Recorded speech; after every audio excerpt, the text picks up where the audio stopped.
Fajn, inspiracijski podcast z Majo Monroe.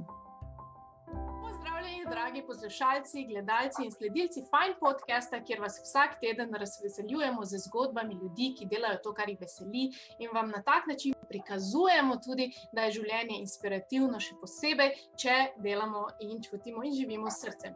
In danes mi je posebno čast moj gost, Fajn gost. Končno smo zašli tudi v športne vode. Res, z mano je smučarska legenda, nekdanji smučarski prvak, tudi reper in oče 3 otrok, Jure Košir. Jure, pozdravljen. Živjo. Jure, povej, kaj je bilo prej, rep ali smučanje? Smučanje. Smučanje je bilo od v bistvu tako dolgo, da se niti ne spomnim od kdaj. Zdi se mi, da celo življenje že znam smučati, kajti po moje sem zelo hitro potem, ko sem shodil, sem že smučal. Tako da smučanje je daleč pred vsem drugim. To mi je zanimivo, no? Ker jaz imam podobno zgodbo, sem tudi v bistvu skoraj rečem, predno sem shodila, sem bila na smučeh, ampak moja mama je bila smučarska učiteljica. Kaj pa je bilo pri tebi? Tisto so tudi bili starši, da so te tako hitro v smučanje? Ja, vsekakor starši. Jaz sem tudi odraščal v takem okolju, kjer je smučanje precej razširjeno in popularno in moj oče je zelo rad smučal, tudi sam je bil delno tekmovalec, tudi stric, praktično cela družina je smučala in še preden sem začel tisto, bi rekel, organizirano treniranje, sem ogromno že presmučal z očetom in stricem in konec koncev tudi s prijatelji, kajti smučanje je bilo del naše igre. No, ampak zanimivo, da ti je pravzaprav smučanje bilo všeč, ne? Ker recimo meni nekako nisem se mogla, mogoče ker je bilo preveč, veš, tega, da smo bili res od jutra do večera, vsaki dan, tebe pa očitno to pritegnilo. Verjetno so to tudi bili malo drugačni časi, ne? Se pravi v 70-ih, drugi polovici 70-ih let, tako da mi prav dosti možnosti drugih nismo imeli, ne? In je bil to eden izmed športov, ki se jih je dal tam gojiti in konec koncev ob smučarskih skokih, ob hokeju na Jesenicah je bilo smučanje edino, ne? Drugih organiziranih vadb ni bilo. Poleg tega je pa samo okolje, Kranjska Gora, Mojstrana in smučanje je pozimi enostavno del življenja tistih ljudi tam in zato tudi mladina se je v bistvu srečevala na smučiščih. Ampak se ti spomniš mogoče momenta v svojem življenju, ko si začutil, da smučanje je to, kar hočem jaz početi? To ne bo samo moj hobi, to ne bo samo nekaj, kar bo fajn, ampak hočem, ne? Ja, po moje je bilo več takih momentov. Prvi so bili zmage na tistih še, bom rekel, otroških tekmovanjih, nekje pri 12 letih, ko sem postal recimo najboljši v državi. Potem drugi večji prelom je bil pa, ko sem postal mladinski svetovni prvak pri 18-19 letih in tam sem pa videl, da mogoče mi pa lahko uspe tudi na velikem odru in tam to je bila definitivno odločitev, da je treba še bolj zagnano in še bolj profesionalno iti v trening in pa v pristop do športa. Kdaj se je pa potem pojavila v bistvu ta tudi neka strast za glasbo, za performance v show biznisu, se pravi ta rap, ki nazadnje tudi sploh ni bil slab, ampak je bil dober in je v bistvu si tudi tu bil uspešen? Mislim, glasba je bila vedno del mojega življenja kar precej, no. Tudi nekaj sem obiskoval glasbeno šolo, ampak ta rap se je pa zgodil precej naključno, kajti v tistih časih rap niti slučajno še ni bil poznan v Sloveniji in zgodilo se je, da smo bili mi na skupnih pripravah z Američani v Novi Zelandiji en mesec in smo si tam menjali CD-je in glasbo in so v bistvu nas seznanili s tem alternativnim, bi rekel takrat, rapom in meni se je pa prijatelju mojemu Mateju Jovanu, prav tako smučarju, se nam je to izredno uleglo pod kožo in od takrat praktično sva res preposlušala repa ogromno in potem pa en dan enostavno razmišljala tudi o tem, da bi midva napisati neko besedilo, probati, ne. In pol je vse skupaj se tako začelo, no. V bistvu nekaj besedil, neke bite smo dobili in da je pa to prišlo v javnost, je pa kriv novinar Igor Bergant, takrat je bil športni novinar, zdaj ga poznamo kot voditelja Odmevov. In on je naju prepričal, da posnameva en komad, in to je bil ta včasih smučen hit, sva šla v studio, smo to naredili in drugo je pa ostalo sledilo. In kasneje smo se ustanovili skupino, ki se je pridružil tudi Klemen, pa Pižama je bil zraven. Skratka, in 3 CD-je smo posneli, kar nekaj avtorske glasbe, ogromno zabave je bilo, nikoli pa nisem glasbo jemal kot del poklica ali karkoli, da bo to del, ne vem, da se bom s tem profesionalno ukvarjal, temveč zgolj za zabavo in za neko veselje. Ko si tak profesionalni športnik, koliko je potem prostora še za to, da to jemlješ za zabavo? Ker v enem trenutku postane profesionalizem res in vemo, da pač pri športih, sploh se mi zdi vsako leto bolj, vedno bolj, se gre preko nekih človeških zmožnosti, vse za nas, navadne smrtnike, če veš, kaj mislim. In, veš, kjer je ta moment, ko še ti je fajn ali pa ti ni več fajn, kak si ti to doživljal, recimo? Mislim, tako je, definitivno je šport postal še bolj neizprosen in manj romantičen, kot je bil včasih.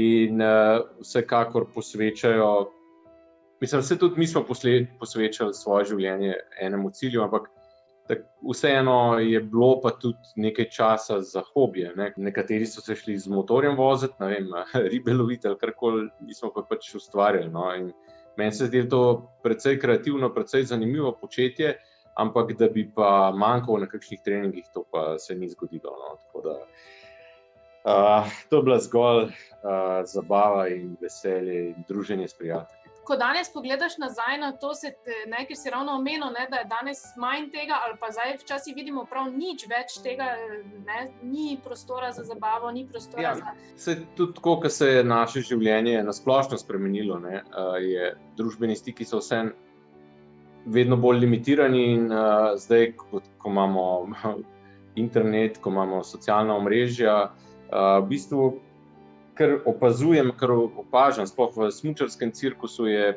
kar precejšno ločevanje enega do drugega, v bistvu sploh te največje zvezde so zelo osamljene oziroma prav načrtno osamljene od druge karavane in tega druženja ni več oziroma zelo malo. Veliko manj, kot je bilo to včasih. Takrat mi enostavno, ko si upravil treninge, tekme, smo nekako se srečevali v hotelih, v lobijih in se zabavali tudi konec koncev, pogovarjali, počeli še kaj drugega in zdaj pa tega ni več, kajti vsak se zapre v en svoj svet in to je drugače. Ampak tudi konec koncev mladi danes na drugačen način dojemajo to druženje, veliko manj je takega stika osebnega. Ti kot oče treh otrok lahko to neposredno v bistvu opazuješ, ta novi svet mladih. Kaj pa se ti recimo zdaj skozi vsa ta leta zdi, da je najpomembnejše, kar moramo mi kot starši naprimer predati svojim otrokom? Ker po eni strani smo mi odraščali v čisto drugačnih časih, po drugi strani pa bi mi naj bili ti vzorniki. Mislim, definitivno otroci na nek način posnemajo to, kar vidijo pri starših, tako da kot prvo moramo biti dober vzor. Skušati jih je treba navdušiti za čim več stvari oziroma jim predstaviti čim več stvari, pa naj bo to znanje, naj bo to gibanje, naj bodo to izleti. Mislim, vsaka minuta se mi zdi, ki je namenjena mladini, je dobro porabljena minuta. In mislim, da vpijajo informacije, čeprav kdaj ne dajo takega občutka, da jih zanima, ampak mislim, da karkoli, pogovori, da se jim ogromno povedati.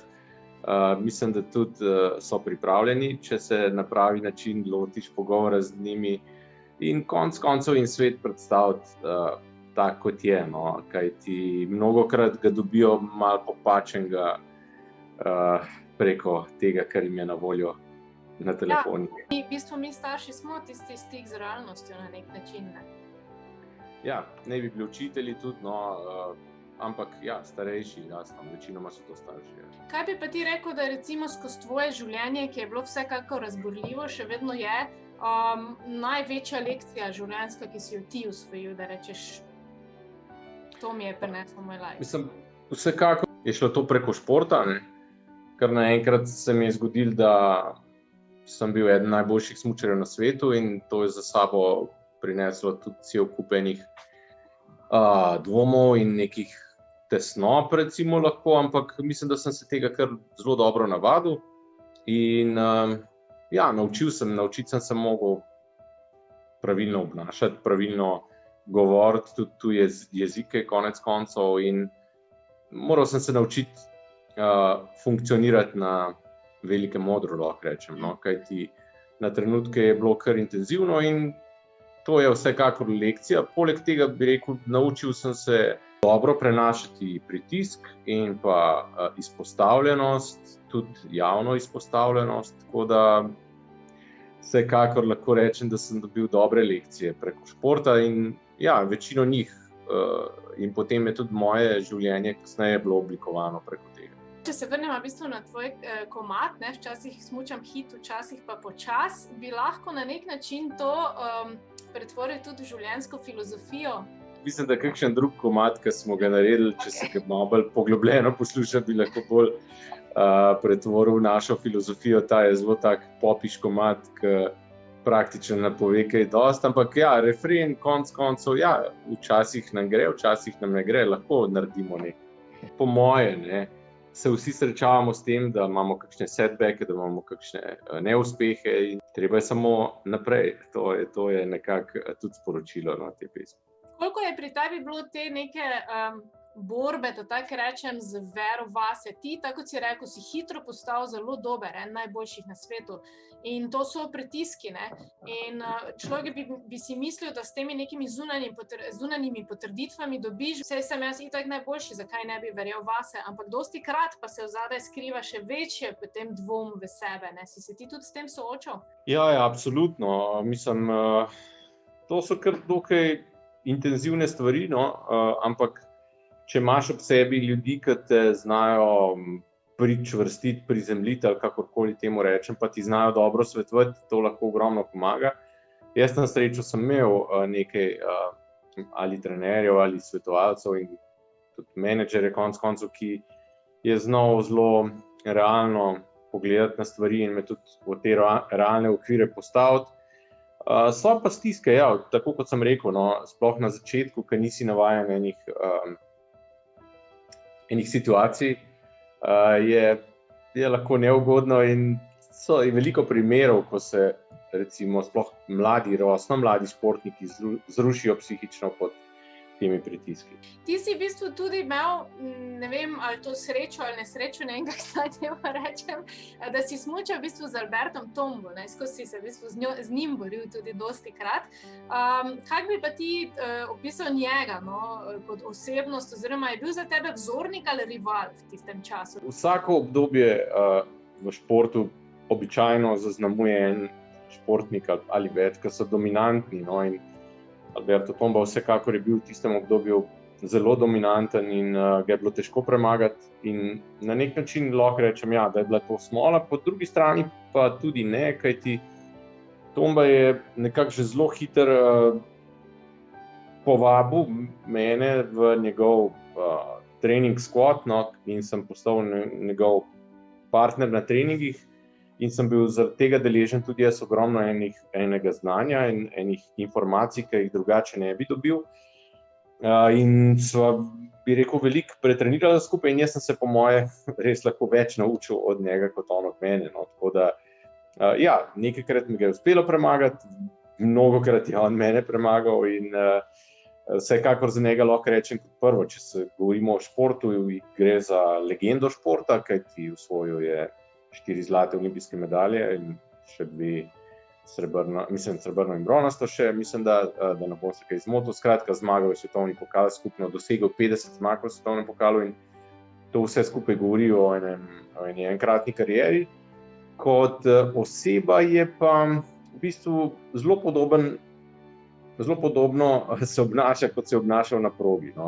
Skratka, zelo odločno, zelo agresivno in nekako vedel je, kaj bo dosegel. On je že, recimo je bila primer tekma, ko je že pred ciljem dvignil roko, ker je vedel, da bo zmagal. To, ki je bil prepričan vase, skratka, izredno prepričan vase, o svoje sposobnosti, na trenutke zelo tudi zabaven je lahko bil, da je pa tudi malo, mogoče do nekaterih malo preveč, bi rekel, zvezdniški.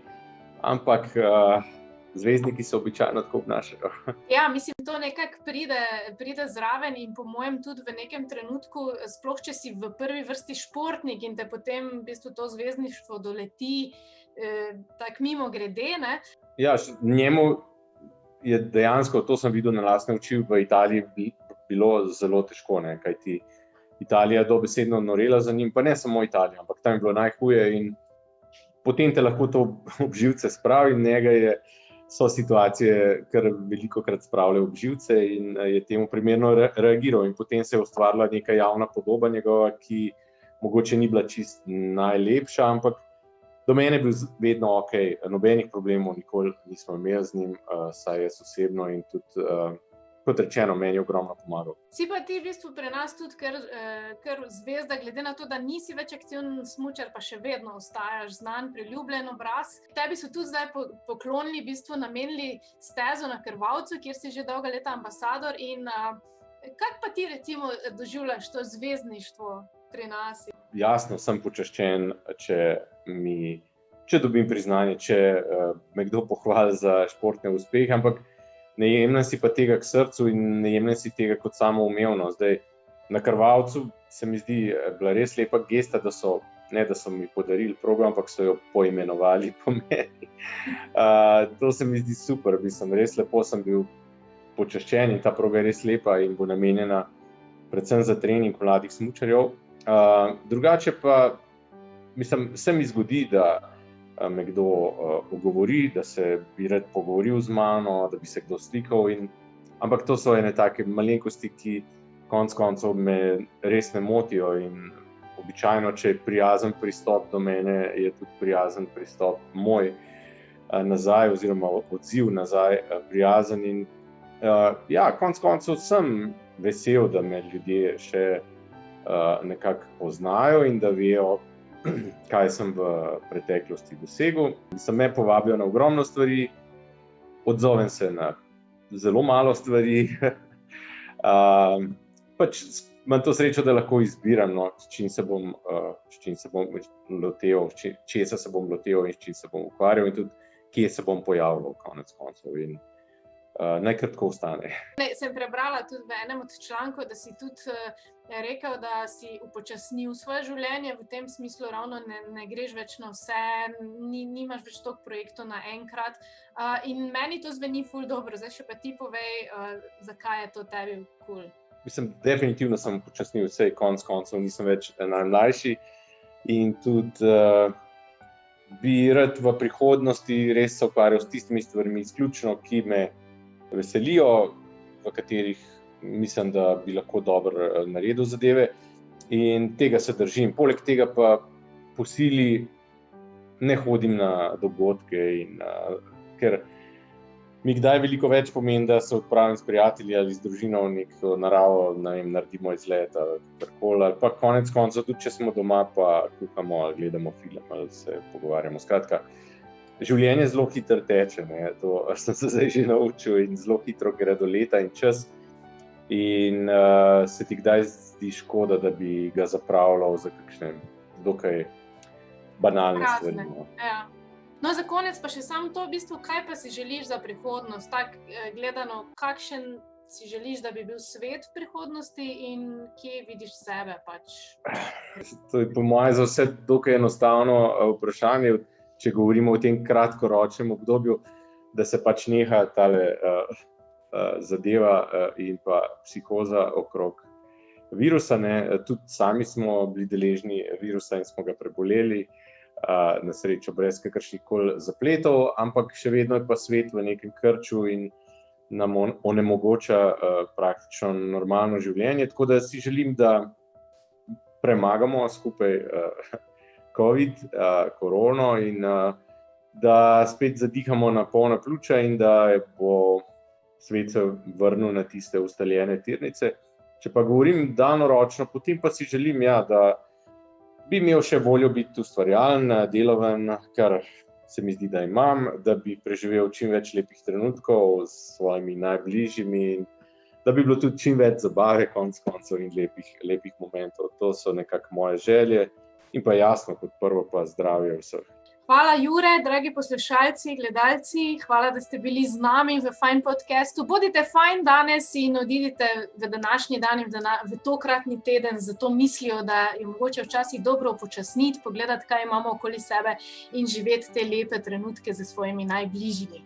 Lepo bodite in do naslednjega tedna, ko se spet vidimo. Čau! Čau, živijo!